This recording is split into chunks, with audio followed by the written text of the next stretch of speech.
10 diwrnod diddorol. Mynediad.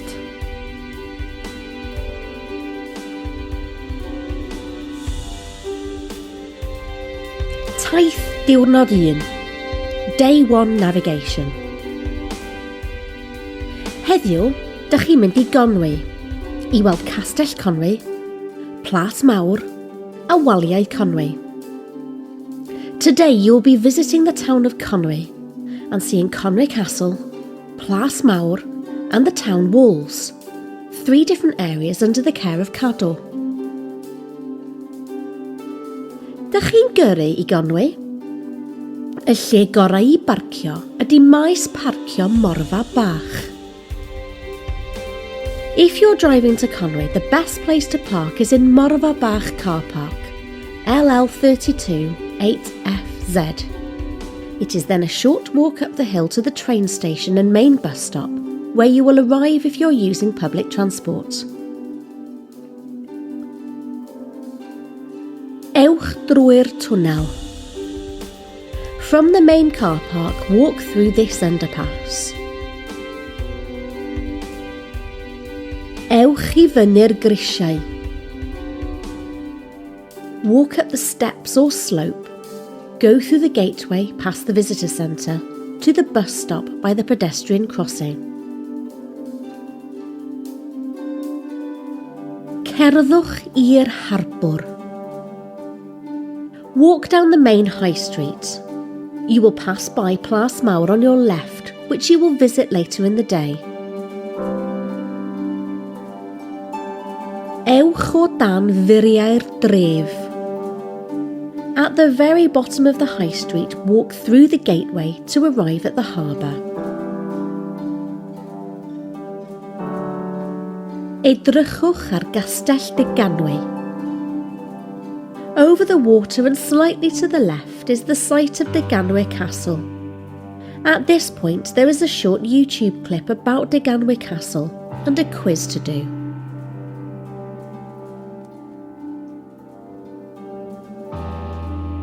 Trowch i'r dde. Edrychwch ar Gastell Conwy. Next, turn to your right and walk towards the castle, then over the road bridge on the pavement. Ewch dros y bont. Carry on over the bridge until you reach a safe place to cross the road. Ewch dros yr hen bont grog. Walk back towards the castle over the suspension bridge. Here there is an activity to complete about Edward. Ewch I ochr dde'r castell. Walk down the right-hand side of the castle and cross the road to the left of the roundabout. Canolfan ymwelwyr Castell Conwy. Once you are at the castle visitor centre, go up the steps, under the bridge that gives access to the castle, and round the visitor centre to get to the castle entrance. You will need to pay for entry if you're not a member of Cadw. Once inside, there is a 10 things to find scavenger hunt, as well as the opportunity to look at all the interpretation information displays in the castle.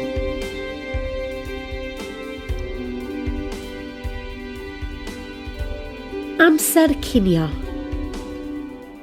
When you have left the castle, there is a group conversation task, talking about what you would like to eat for lunch and to help you decide, yn Gymraeg, where you are going to eat. Cerdded ar furiau'r dref. Next, you can walk the short length of the castle walls, then go down the alleyway at the left of the Tourist Information Centre into St Mary's Churchyard. Eglwys Santes Mair. The church might be open for you to visit. In the churchyard, there is the next activity for you to access. A short story from the Mabinogion about Pwyll and Rhiannon to watch on YouTube, and questions about the story to answer. chi blas mawr. Walk round the churchyard and leave via the alleyway at the opposite side of the churchyard. Head towards the main high street. Plas Mawr. Walk up the high street to Plas Mawr. You will need to pay for entry if you're not a member of Cadw. There are activities to complete in Plas Mawr about the daily lives of the people who lived there. Ewch i'r orsaf ac wedyn ar y waliau. From Plas Mawr, head up the high street towards the train station and onto the platform for trains to Bangor and Holyhead. At the end of the platform, you will see steps on the town walls. Go up onto the town walls to walk round 3/4 of the town, ending near the harbour. Whilst walking the walls, take the opportunity to stop where there is a good view and complete the activity talking about the weather. Dewch I lawr o furiau'r dref.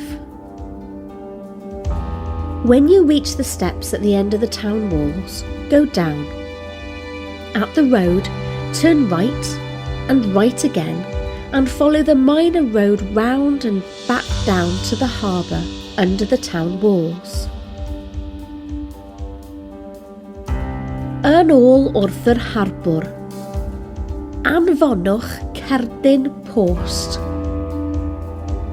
You will come out onto the harbour through the gateway at the back of the picture. Walk past the smallest house. Buy a postcard from here if possible. Write the postcard using the provided activity and send it to your Welsh tutor or a Welsh-speaking friend.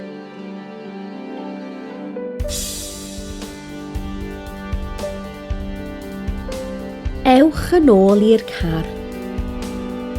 After writing the postcard, turn right and walk up the high street towards the station.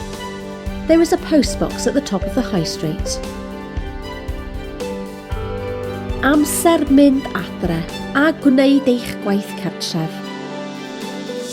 At the top of the high street, turn left and head back towards the car park where you started your day. When you arrive home, complete the final quiz to see how your Welsh has improved and the feedback form about the day. When you have recovered from the day, there is a more open activity for you to do. This activity asks you to use what you have learnt during the day, and you can ask your class tutor to check your work. Llinell amser. All of the different activities have given you an important date. These can now be added to your timeline. Complete all 10 days at the different places to complete your timeline of Welsh history.